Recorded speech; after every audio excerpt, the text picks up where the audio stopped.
Well profitable traders में एक चीज कॉमन है कि they can call the right direction of the market. They have been calling the right direction of the market for a very long period of time.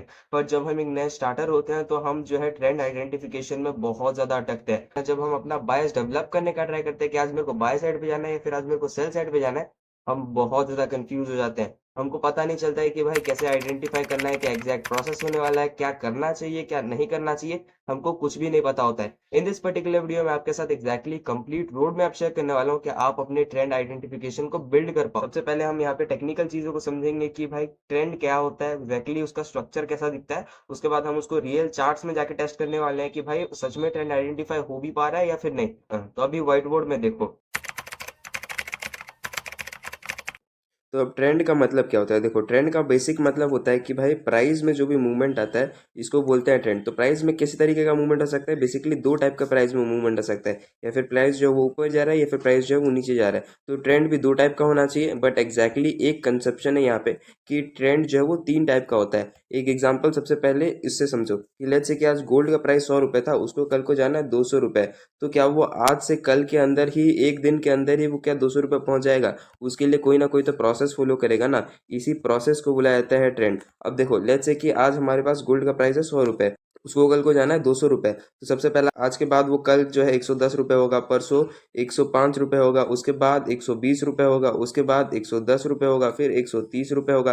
तो ये एक जो process follow करता है जिसको हम हायर हाइज और हायर लोज बोलते हैं। हायर हाई और हायर लो क्यों बोलते हैं? जो लो पॉइंट होता है उसको लो बोलते हैं, जो हाई पॉइंट होता है उसको हाई बोलते हैं। उसके बाद एक नया लो बना, बट ये लो जो है वो प्रीवियस लो के ऊपर बना, तो इसको बोलेंगे हम हायर लो। उसी तरीके से एक ये हमारे प्रीवियस हाई को ब्रेक करते हुए जब एक नया हाई बना, तो हमारे प्रीवियस हाई के ऊपर बना, तो इसको बोलेंगे हम हायर हाई। उसी तरीके से यहाँ पे एक देखो फिर से एक हायर लो बना, उसके बाद वहां पे एक हायर हाई बना। तो जब भी हमारा मार्केट जो है वो हायर हाई और हायर लो वाले स्ट्रक्चर को फॉलो करता है, इसको बोला जाता है अप ट्रेंड। इसी तरीके का हमारे पास इसी का ऑपोजिट होता है डाउन ट्रेंड, जहाँ पे कि लेट्स से कि हमारा गोल्ड का प्राइस था 100 रुपये, उसको होना है 50 रुपये। तो ये एक दिन का बात तो नहीं है, एक दिन में तो नहीं होगा, इसको टाइम लगेगा। तो लेट्स से कि यहाँ पे जो है इस तरीके का कुछ स्ट्रक्चर होता है। हमारे यहाँ पे ये हाई पॉइंट है, ये लो पॉइंट है, उसके बाद हमारे पास यहाँ पे एक नया हाई बना, बट ये हाई जो है प्रीवियस हाई के नीचे है, तो इसको बोलेंगे लोअर हाई। उसी तरीके से एक नया लो बना यहाँ पे, ये लो जो है प्रीवियस लो को ब्रेक करते हुए यहाँ पे नीचे बना, तो इसको बोलेंगे हम लोअर लो। उसी तरीके से एक हाई बना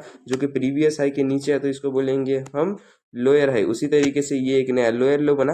और जब भी मार्केट हमारा लोअर हाइज और लोअर लोज वाले स्ट्रक्चर को फॉलो करता है, इसको बुलाया जाता है डाउन ट्रेंड, जहाँ पे कि हम प्राइस में नीचे मूव करते हैं। बट प्राइस में एग्जैक्टली ऐसे ही लाइन में मूवमेंट्स नहीं आते हैं, मतलब कि इतना ज़्यादा सिंपल नहीं रहता प्राइस एक्शन, ये थोड़ा कॉम्प्लेक्स होता है। मैं आपको एग्जैक्टली बताता हूँ कैसे होता है प्राइस एक्शन। तो जब मार्केट अप ट्रेंड में होता है तो प्राइस जो है कुछ इस तरीके से मूव करेगा, कुछ इस तरीके से, मतलब कि हमारा जो स्ट्रक्चर है वो इतना ज़्यादा सिंपल नहीं होता है, बट वो काफ़ी ज़्यादा कॉम्प्लेक्स होता है समझने के लिए। आपको यहाँ पे अगर आप छोटे में देखोगे तो आपको लगेगा कि ये लो है, उसके बाद ये एक हाई है, उसके बाद ये एक हायर लो है, उसके बाद ये हमारा एक हायर हाई है, उसके बाद ये एक हायर लो है। बट इन जनरल जब आप उसको देखने का ट्राई करोगे तो आपको लगेगा कि भाई ये एक लो था, उसके बाद हमारे यहाँ पे एक हाई बना है, उसके बाद ये एक हायर लो था, उसके बाद हमारे यहाँ पे एक हायर हाई बना है, उसके बाद हम यहाँ पे एक हायर लो बना रहे हैं। अभी जो है मार्केट इस हाई को ब्रेक करके एक नया हायर हाई बनाना चाहिए। तो इन जनरल स्ट्रक्चर तो हमारा अप ट्रेंड ही है, बट बस ऐसे ही स्ट्रक्चर्स में हमको देखने नहीं मिलते। प्राइस एक्शन जो है थोड़ा ज़्यादा कॉम्प्लेक्स बन जाता है। एक और देखो कि डाउन ट्रेंड में अगर लेट्स से कि प्राइस जाना है, तो प्राइस जो है एग्जैक्टली सीधा सीधा डाउन ट्रेंड में नहीं जाएगा, थोड़े कॉम्प्लेक्स पुल बैक्स लेगा, उसके बाद फिर जो है एक नया लो बनाएगा, उसके बाद फिर थोड़े कॉम्प्लेक्स पुल बैक्स लेगा, उसके बाद एक नया लो बनाएगा, उसके बाद फिर कॉम्प्लेक्स पुल बैक लेगा, उसके बाद एक नया लो बनाएगा। तो एग्जैक्टली मार्केट स्ट्रक्चर ऐसा होता है जहाँ पे कि आप ये जो है इसको हाई मान सकते हो, ये एक लो मान सकते हो, उसके बाद ये हमारे पास बना है एक लोअर हाई, उसी तरीके से ये एक लोअर लो, उसी तरीके से एक लोअर हाई, उसी तरीके से एक लोअर लो, उसी तरीके से एक लोअर हाई, उसी तरीके से एक लोअर लो। तो मार्केट जो है कुछ इस तरीके से मूव करता है, ना कि इस तरीके से। इतने ज़्यादा सिंपल नहीं होते चार्ट्स। अगर इतने ज़्यादा सिंपल हो जाते चार्ट्स तो हर एक इंसान एक ट्रेडर होता, बट इतने ज़्यादा सिंपल तो नहीं होते चार्ट्स। मैं बोल रहा था ना कि भाई तीन टाइप के ट्रेंड्स होते हैं। तो देखो, थर्ड टाइप का ट्रेंड होता है साइडवेज ट्रेंड, जहाँ पे कि ना तो मार्केट ऊपर जा रहा होता है बहुत ज़्यादा, ना नीचे जा रहा होता है। मान के चलो ये एक लेवल है और ये एक लेवल है, मतलब कि ये क्या होगा, ये एक हाई लेवल होगा, ये एक लो लेवल होगा। तो लेट्स से कि हमारा प्राइस यहाँ से चालू हो रहा है। अब यहाँ पे से जैसे ही हमारा प्राइस जो है इस हाई तक पहुँच रहा है, इस हाई तक पहुँचने के बाद हमारा प्राइस जो है फिर रिट्रीव होके फिर हमारे लो तक आ रहा है। बट ना तो ये हमारे लो को ब्रेक कर रहा है एग्जैक्टली, ना तो हमारे हाई को ब्रेक कर रहा है। मतलब कि ये दो कॉन्स्टेंट जोन्स के बीच में बार बार बना हुआ है। ना तो हमारा ये हाई जो है ब्रेकआउट हो रहा है, ना तो हमारा ये लो जो है ये ब्रेक डाउन हो रहा है। इसको जनरल लैंग्वेज में हम रेजिस्टेंस बोलते हैं और इसको इन जनरल लैंग्वेज में हम सपोर्ट बोलते हैं। तो ना तो अपने मार्केट अपने रेजिस्टेंस को ब्रेक कर रहा है, ना तो मार्केट अपने सपोर्ट को ब्रेक कर रहा है। ऐसे वाली सिचुएशन को बोला जाता है साइडवेज ट्रेंड, जहाँ पे कि प्राइस में मूवमेंट तो आ रहा है, प्राइस ऊपर जा रहा है, नीचे जा रहा है, फिर ऊपर जा रहा है, फिर नीचे जा रहा है, बट एग्जैक्टली ना तो ये एक लेवल को ब्रेक कर रहा है, ना तो ये एक लेवल को ब्रेक कर रहा है। मतलब कि ना तो हम यहाँ पे हायर हाई बना रहे हैं, ना तो हम यहाँ पे लोअर हाई बना रहे हैं, या फिर ना तो हम यहाँ पे लोअर लो बना रहे हैं, ना तो हम यहाँ पे हायर लो बना रहे हैं। हम एग्जैक्टली कंफ्यूज स्ट्रक्चर में, जहाँ पे कि मार्केट खुद डिसाइड नहीं कर पा रहा है कि वो कहाँ जा रहा है। ये 3 टाइप का ट्रेंड होता है जो कि आपको समझना है। अब देखो एक और कठोर सत्य कि भाई मार्केट में ऐसे लाइंस में कभी भी चार्ट का प्राइस जो है रिप्रेजेंट नहीं होता है, या फिर अगर मार्केट में डाउन ट्रेंड है तो वो ऐसे लाइंस के बेसिस पे नहीं रिप्रेजेंट होता है, वो हमारे कैंडल्स के बेसिस पे रिप्रेजेंट होता है। और कैंडल्स जो है वो बेसिकली 2 टाइप के होते हैं। उनका स्ट्रक्चर कुछ ऐसे दिखता है, एक रेक्टेंगल रहता है, 2 लाइंस रहते हैं, एक रेक्टेंगल रहता है, 2 लाइंस होते हैं, और ये 2 टाइप के होते हैं। एक होता है रेड कैंडल, जहाँ पे कि वो बेसिकली रेड कलर का होता है, और एक होता है हमारे पास ग्रीन कैंडल जो कि बेसिकली ग्रीन कलर का होता है। अब इनके सेंटीमेंट्स में समझा देता हूँ। देखो तो रेड कैंडल में क्या होता है कि वो ऊपर ओपन होता है, उसके बाद क्लोज नीचे होता है। यहाँ पे जो हाई पॉइंट होता है उसको बोलते हैं हाई, और यहाँ पे जो लोअर पॉइंट बना है उसको बोलते हैं लो। मतलब कि ये कैंडल ओपन यहाँ पे हुआ, उसके बाद ये प्राइस में ऊपर गया था यहाँ तक, उसके बाद ये क्या हुआ, नीचे में फॉल किया, अब यहाँ तक ये मैक्सिमम फॉल किया था, उसके बाद ये यहाँ पे आके क्लोज हो गया। इस सेंटीमेंट का मतलब होता है ओपनिंग से क्लोजिंग तक हम प्राइस में नीचे का मूवमेंट दिए। उसी तरीके से ग्रीन कैंडल जो कि ओपन यहाँ पे होगा, उसके बाद ये होगा लो पॉइंट, जहाँ पे कि हमारा मैक्सिमम पॉइंट लो तक रीच किया था, मतलब ओपन होने के बाद यहाँ तक प्राइस नीचे आया था, उसके बाद फिर ऊपर गया प्राइस और यहाँ तक मैक्सिमम हाई गया था, उसके बाद प्राइस में आके यहाँ पे क्लोज कर गया। तो हम ओपनिंग से क्लोजिंग तक प्राइस में ऊपर का मूवमेंट दिए, इसीलिए बेसिकली ग्रीन स्ट्रक्चर के साथ कैरी होता है, और ये बेसिकली रेड स्ट्रक्चर के साथ कैरी होता है। अब जब हम मार्केट्स में देखेंगे तो वहाँ पे मल्टीपल कैंडल्स बनेंगे। मैं कैंडल्स तो बहुत सारे नहीं बना सकता, बट मल्टीपल कैंडल्स बनेंगे जो कि या तो प्राइस में ऊपर का मूवमेंट दिखाएंगे, या फिर प्राइस में बहुत ज़्यादा नीचे का मूवमेंटम दिखाएंगे। इसी का कॉन्सेप्ट है कि भाई टाइम फ्रेम। अब टाइम फ्रेम मतलब ये है कि अगर आप 5 मिनट टाइम फ्रेम में हो तो हर एक कैंडल को बनने के लिए 5 मिनट का टाइम लगेगा, मतलब कि पर कैंडल आपको 5 मिनट लगेगा। अगर आप 15 मिनट टाइम फ्रेम पे हो तो हर एक कैंडल को बनने के लिए 15 मिनट लगेगा। अगर आप आधे घंटे के टाइम फ्रेम में, हाफ एन आवर के टाइम फ्रेम में हो तो हर एक कैंडल को बनने के लिए आधे घंटे का टाइम लगेगा। और इसी का एक अप्रोच होता है, that is top down approach. Top down approach का मतलब ये होता है कि भाई हम बड़े ट्रेंड से, मतलब कि डेली ट्रेंड हो गया या फिर वीकली के चार्ट्स हो गए, जहाँ पे कि एक वीक में एक कैंडल बनेगा, तो वहाँ वाले चार्ट से धीरे धीरे टाइम में नीचे आते हैं। मतलब कि हम पहले वीकली चार्ट देख लिए, उसके बाद डेली चार्ट देख लिए, उसके बाद हम यहाँ पे देख रहे हैं 1 आवर का चार्ट, उसके बाद हम देख रहे हैं यहाँ पे 15 मिनट का चार्ट, उसके बाद हम यहाँ पे देख रहे हैं 5 मिनट का चार्ट, उसके बाद हम यहाँ पे देख रहे हैं 1 मिनट का चार्ट। तो हम बेसिकली टाइम में नीचे फॉल किए, weekly chart, daily chart, hourly chart, 15 minute chart, 5 minute chart और 1 मिनट चार्ट। इसको बोला जाता है टॉप डाउन एनालिसिस। तो जब आप बेसिकली एक टॉप डाउन एनालिसिस करोगे तो आपके लिए सारे मार्केट कंडीशन, सारे सेंटिमेंट्स क्लियर हो जाएंगे कि भाई मार्केट किस तरह मूव करना चाहता है। अभी हम कुछ एग्जांपल्स देखते हैं और मैं आपको एग्जैक्टली दिखाऊंगा कि भाई आपको एग्जैक्टली ये टॉप डाउन अप्रोच को यूज करके ट्रेंड को कैसे आइडेंटिफाई करना है। तो चार्ट्स में देखते हैं चलो। जहाँ पे कि हम मार्केट में बेसिकली डेली टाइम फ्रेम पे देख रहे हैं कि बहुत अच्छा मोमेंटम दे रहे हैं। तो हमारे पास यहाँ पे एक रेड कैंडल है, इस रेड कैंडल के बाद हम एग्जैक्टली इसका ब्रेकआउट दिए, मतलब कि ये एक पर्टिकुलर ऐसा लेवल हो सकता है जहाँ से कि हमको एक अच्छा एंट्री मिल सकता है। अब बावरली टाइम फ्रेम ये वाला स्ट्रक्चर सही है, बट अगर मैं इसको एज ए स्ट्रक्चर इतना मार्क करके चलूंगा तो ये एक अच्छा सपोर्ट दिख रहा है। उसके बाद मेरे को यहाँ पे एक और अच्छा सपोर्ट दिख रहा है, जहाँ पे कि हम बेसिकली यहाँ पे एक अच्छा मोमेंटम दे रहे हैं। यहाँ पे एक मेजर लेवल बन रहा था, बट ये लेवल के पास अगर हमको कोई सपोर्ट देखने के लिए मिलता है तो हम जो है वहाँ पे एंट्री कर सकते हैं। और उसके बाद मेरे को देखने के लिए मिल रहा है कि भाई ये एक स्ट्रक्चर है जो कि हमारा एंट्री वाला स्ट्रक्चर हो सकता है। मतलब कि अगर यहाँ पे बेसिकली प्राइस फिर से आता है तो हम जो है यहाँ पे एंटर कर सकते हैं, या फिर हम यहाँ पे बुलिश मोमेंटम दे सकते हैं। 30 मिनट टाइम फ्रेम पे क्या देखने के लिए मिल रहा है कि ये स्ट्रक्चर अच्छा है, क्योंकि हमको यहाँ पे 30 मिनट का एक क्लोजर देखने के लिए मिला। उसके बाद हम यहाँ पे एक लिक्विडिटी बनाए, लिक्विडिटी को स्वीप करते हुए हम यहाँ पे एक अच्छा मोमेंटम दिए। 5 मिनट टाइम फ्रेम पे देखने के लिए मिल रहा है कि हमारे सपोर्ट रेजिस्टेंस बहुत अच्छे से काम कर रहे हैं, बस इसको थोड़ा सा वीक बेसिस पे एडजस्ट कर दें तो एग्जैक्टली ये वाला स्ट्रक्चर यहाँ तक कैरी हो सकता है। उसके बाद देखो यहाँ पे अगर मैं सपोर्ट फाइंड करने का ट्राई करूंगा तो यहाँ पे एक छोटा सपोर्ट देखने के लिए मिल सकता है, ये वाला स्ट्रक्चर।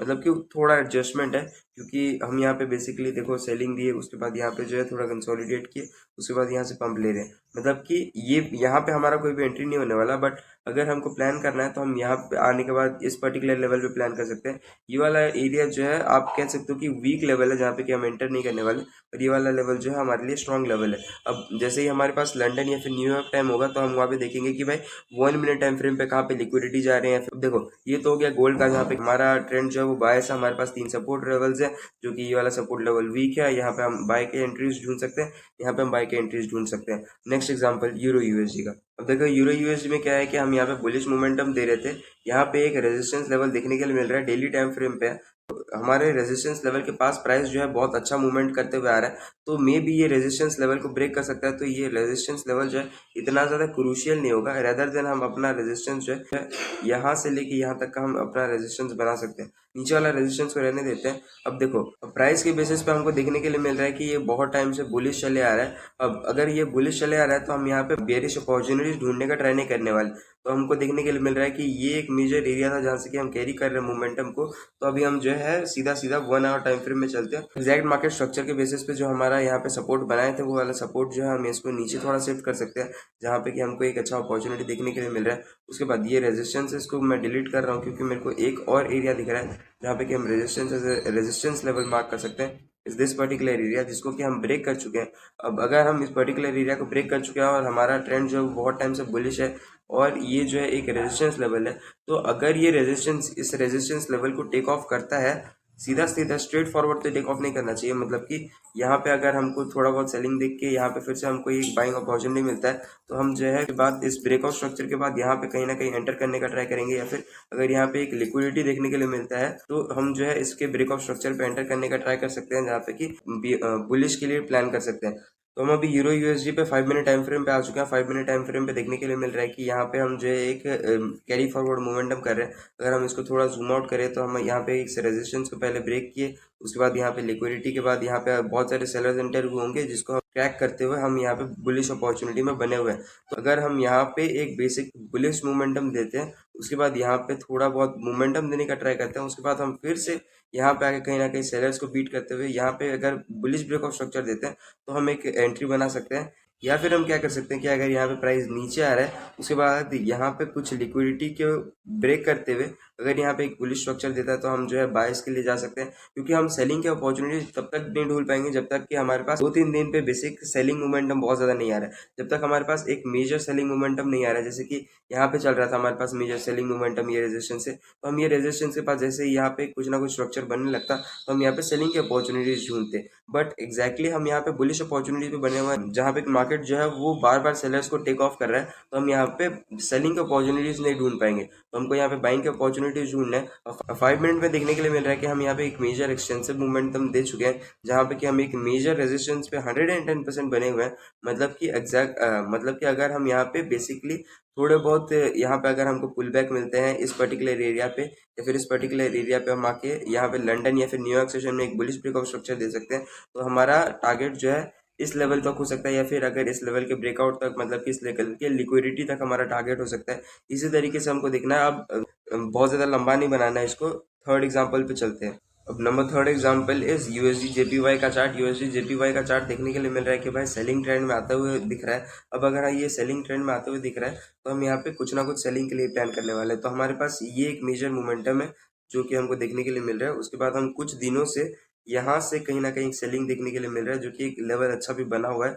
उसके बाद हम यहाँ पे देखो सेलिंग की अपॉर्चुनिटीज ढूंढने वाले हैं, क्योंकि बहुत टाइम से ये सेलिंग या फिर डाउन ट्रेंड में चलते आ रहा है। तो हम जो है यहाँ पे सेलिंग की अपॉर्चुनिटीज ढूंढने वाले हैं कि हम अगर इस पर्टिकुलर लेवल पे हमको कहीं ना कहीं एक अच्छा सपोर्ट या फिर एक अच्छा लिक्विडिटी देखने के लिए मिलता है, तो हम यहाँ पे बाइंग की अपॉर्चुनिटी कर सकते हैं। क्योंकि देखो ये कौन सा टाइप का मार्केट आपको समझ आ रहा है कि ये जो है बेसिकली साइडवेज मार्केट है, जहाँ पे कि प्राइस थोड़ा बहुत ऊपर मूव कर रहा है, थोड़ा बहुत नीचे मूव कर रहा है, बट एग्जैक्टली कंफर्म नहीं है। तो अगर हमको यहाँ पे आके कोई ना कोई एक लिक्विडिटी, जैसे कि ये प्रीवियस लिक्विडिटी है, ये प्रीवियस लिक्विडिटी एरिया हो सकता है जहाँ पे कि हमको लिक्विडिटी मिल सकता है। तो अगर ये टेक आउट होता है, यहाँ पे इसको टेक डाउन करके कुछ ऐसा स्ट्रक्चर बनाते हैं लंदन या फिर न्यूयॉर्क में, हम यहाँ पे कुछ ना कुछ यहाँ पे ऐसा स्ट्रक्चर बना रहे हैं, तो हम जो है यहाँ पे बाइंग अपॉर्चुनिटी ढूंढ सकते हैं। बट रेदर हमको क्या करना है कि भाई अगर मार्केट जो है यहाँ पे आके इन लिक्विडिटीज को ले रहा है, या फिर हमारे पास ये लिक्विडिटीज टेक आउट हो रहे हैं, या फिर ये लिक्विडिटी स्टिक ऑन हो रहा है और हम जो है रेजिस्टेंस के पास बन रहे हैं, तो हम यहाँ पे बेसिकली सेलिंग की अपॉर्चुनिटी ढूंढने चाहिए। बस अगर हमारे पास ये लिक्विडिटी को लेकर जाता है तो हम बाइंग की अपॉर्चुनिटी ढूंढ सकते हैं।